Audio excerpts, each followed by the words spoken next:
Le grand effet de la découverte de Paul au sujet du Seigneur Jésus sur la route de Damas était non seulement de lui révéler le fait de sa qualité de fils, mais d'élever Christ hors du temps et de le placer avec le Père avant les temps éternels. Peut-être que pour le moment cela ne semble pas être très saisissant, mais c'est une étape très grande vers ce que le Seigneur veut nous dire. Le Christ a été élevé hors du temps.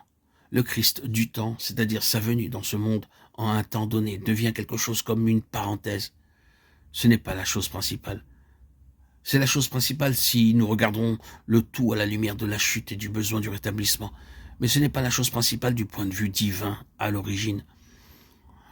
Je désire que vous saisissiez ceci, parce que c'est à ce point que nous entrons dans la plus grande de toutes les révélations qui nous ont été données au sujet du Seigneur Jésus.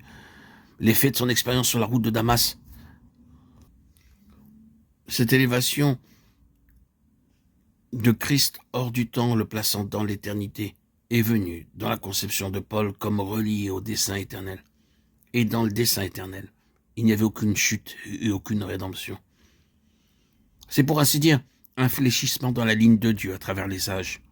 La ligne de Dieu devait aller tout droit, sans flexion, sans coupure.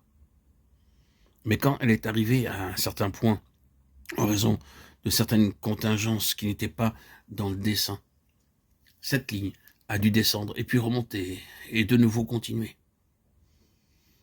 Les deux extrémités de cette ligne sont au même niveau éternel. Vous pouvez, si vous voulez, imaginer un pont franchissant ce fléchissement et Christ comblant ainsi ce creux, de sorte que ce qui était depuis l'éternité ne soit pas du tout interrompu en lui. Il y a continuité en lui. Le fait de venir sur terre et toute l'œuvre de la croix est quelque chose d'autre. Le résultat d'une nécessité en raison de ses contingences. Mais en Christ, d'éternité en éternité, le dessein est ininterrompu, sans brisement, sans flexion. Il n'y a aucun hiatus en Christ.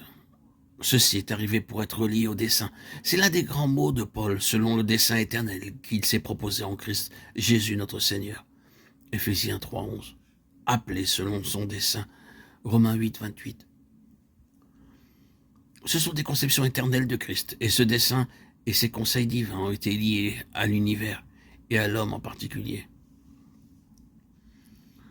Traversons ce pont pour un moment en laissant l'autre point à l'écart, car je désire que vous notiez le cours que la lettre aux Éphésiens prend. La lettre commence par l'éternité, elle indique beaucoup de choses qui étaient avant que le monde fût, et revient à ce point. Juste entre deux, elle parle de la rédemption, mais ne parle jamais de la rédemption tant qu'elle a l'éternité passée en vue.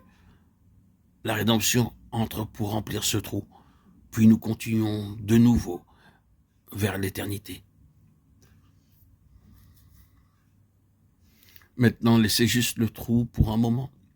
Naturellement, cela nous concerne énormément et nous devons revenir à cela, parce que tout est lié à la rédemption pour autant que nous sommes concernés dans le dessein éternel. Mais laissez cela pour le moment et tournez votre attention dans cette haute direction. Il est annoncé et clairement que le plan entier de Dieu sans rédemption a été rendu complet dans ses conseils éternels concernant son Fils Jésus-Christ, et que dans ce plan, les âges ont été créés, la plénitude des temps est l'expression utilisée.